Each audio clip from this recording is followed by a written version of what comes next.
Hello friends, welcome back to our channel. ఈరోజు వీడియోలో మనము ఒక ఆర్టికల్తో వచ్చాము. ఇది ఏంటి అంటే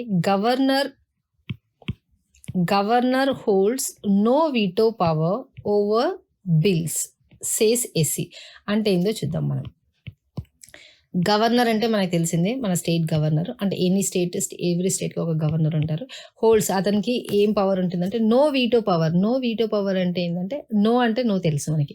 వీటో పవర్ అంటే ఏంటి అంటే కాన్స్టిట్యూషనల్ పవర్. అంటే అతనికి కాన్స్టిట్యూషనల్ పవర్ లేదు. హోల్డ్స్ నో వీటో పవర్ అంటే కాన్స్టిట్యూషనల్ పవర్ లేదు. ఇలా దేనిపైన? ఓవర్ బిల్స్ అంటే ఇప్పుడు బిల్ వచ్చింది కదా, లాస్ట్ టైం మనం ఒక క్లాస్లో చూసాము. 10 బిల్స్ని తమిళనాడు గవర్నర్ దాన్ని ఆపేశారు, దాన్ని విత్ హోల్డ్ చేశారని చెప్పాం కదా, దానికోసం ఇది. సేస్ ఎస్సీ అంటే supreme court.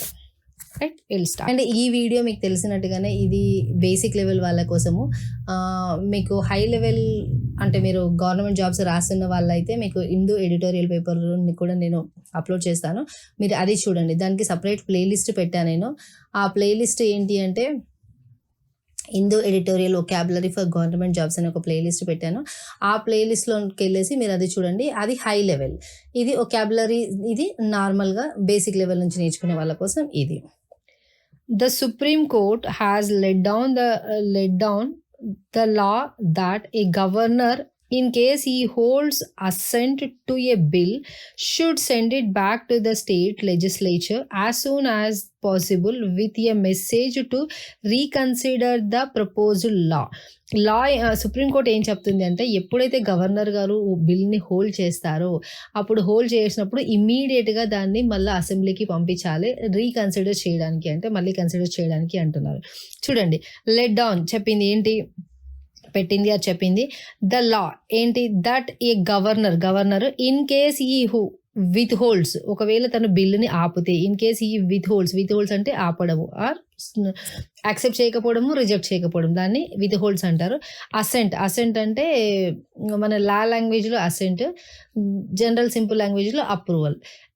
Assigned is parliament అది ఇక్కడ అసెంబ్లీలో ఏదైనా బిల్లు పాస్ అయింది అంటే ఆ పాస్ అయిన బిల్లు ఫైనల్గా బిల్లుగా మారడానికి దానికి అప్రూవల్ గవర్నర్ ఇవ్వాలి.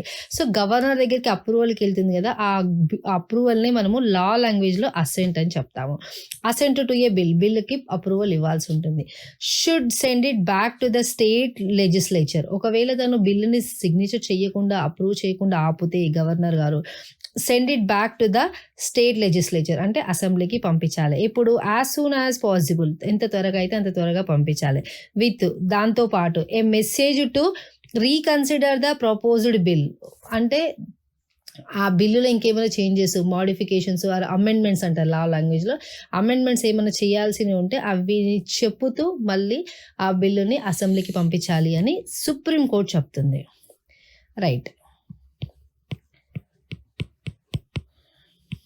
Next, if the assembly reiterates the bill అంటే రిపీట్ చేసింది, with or without amendments, the governor has no choice of discretion and has to give his assent to it. అంటే మళ్ళీ ఏం చెప్తున్నారు, ఇప్పుడు గవర్నర్ గారు ఏం చేశారు, బిల్లుని విత్ హోల్డ్ చేసి అంటే యాక్సెప్ట్ చేయకుండా, రిజెక్ట్ చేయకుండా దాన్ని మోడిఫికేషన్స్ చెప్పి అసెంబ్లీకి పంపించారు.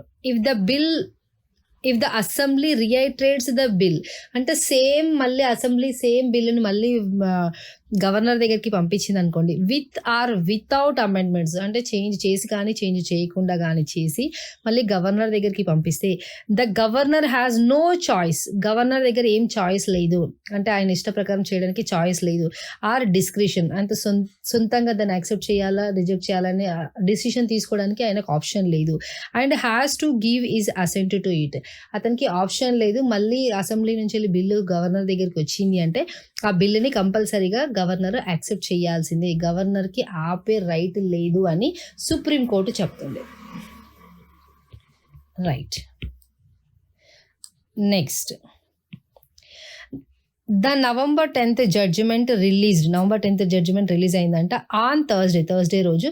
Was based on petition filed by the Punjab government against its governor's action to hold back crucial bills. ఇప్పటిదాకా మనం చదివింది ఏంటి, తమిళనాడు కోసం మాట్లాడాం, కానీ తమిళనాడులో కూడా ఇలా జరిగింది కదా. అలానే November 10th రోజు ఒక జడ్జిమెంట్ వచ్చిందంట, రిలీజ్డ్ అంటే వచ్చింది ఆన్ థర్స్డే రోజు వచ్చింది. వాజ్ బేస్డ్ ఆన్, దేని బేస్డ్ పైన అంటే వాజ్ బేస్డ్ ఆన్ దేనిపైన, a petition filed by the Punjab government against its governor's action to hold back crucial bills.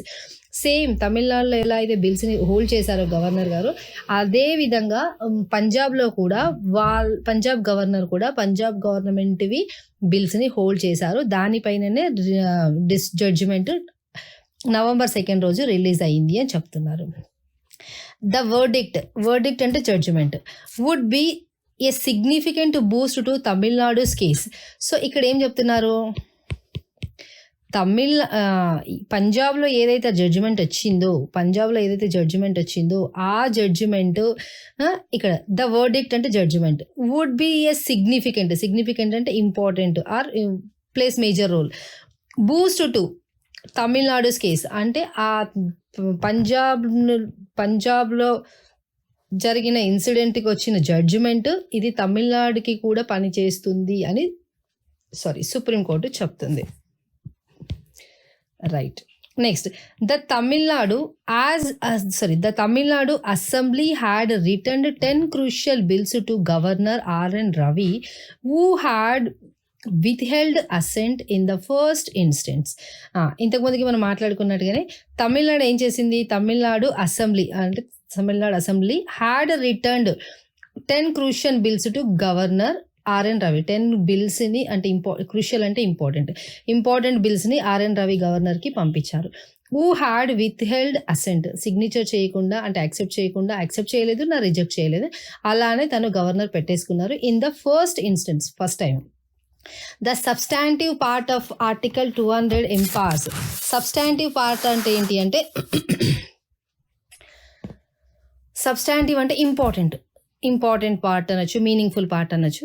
The substantive part of article 200 empowers the governor to withhold assent to the bills.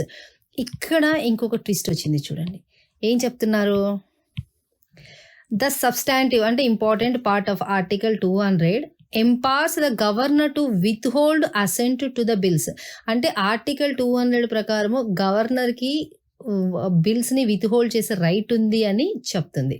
In such an event, the governor nor must mandatorily follow the course of action which is indicated in the first provision of the communicating to the state legislature as soon as possible a message warranting the consideration of bills.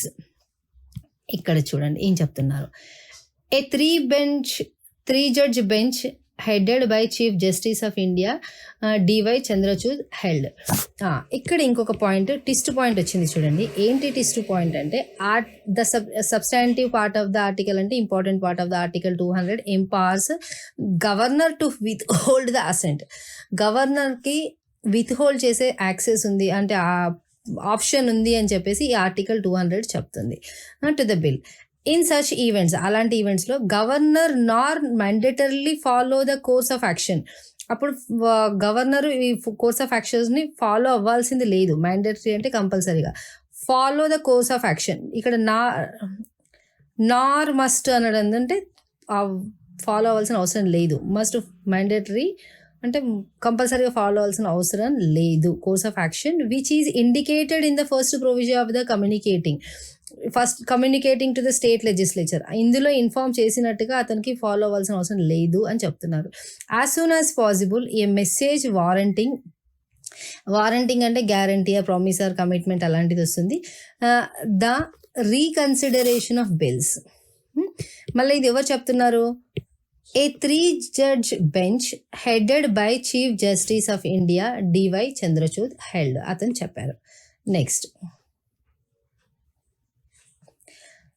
ultimate authority. The ultimate decision on whether or not to accept the advice of the governor as contained in the message belongs to the legislature alone. ఇక్కడ చూడండి, ultimate అంటే ఫైనల్గా ultimate game జరిగింది అంటే final game జరిగింది అంటాం కదా, అలా అల్టిమేట్ ఫైనల్ డిసిషన్ ఏంటంది on whether or not to accept చేయాలా వద్దా అన్నది the advice of the governor as contained ఎందులో in the message belongs to the legislature alone. లెజిస్లేచర్గా చెప్పినట్టుగానే చెయ్యాలి అంటున్నారు.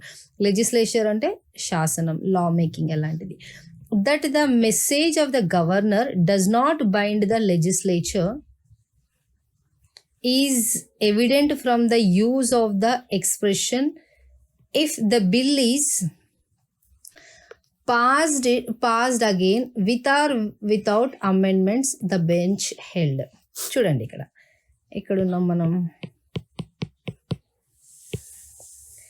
That the message of the governor does not bind, అతన్ని బైండ్ చేయదు. మెసేజ్ ఆఫ్ ద గవర్నర్ యొక్క మెసేజ్ డస్ నాట్ బైండ్ అంటే bind the legislature అంటే లాని బైండ్ చెయ్యదు అంటున్నారు. ఈజ్ ఎవిడెంట్ అంటే మీకు తెలుసు కదా, సాక్ష్యం అంటాం చూడండి, అలాంటిది. Evident from the issue of the expression if the bill is passed again with or without amendments the bench held. Okay.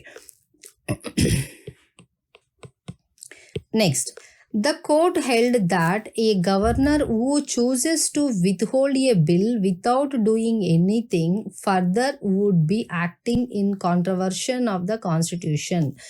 ఏం చెప్తుంది?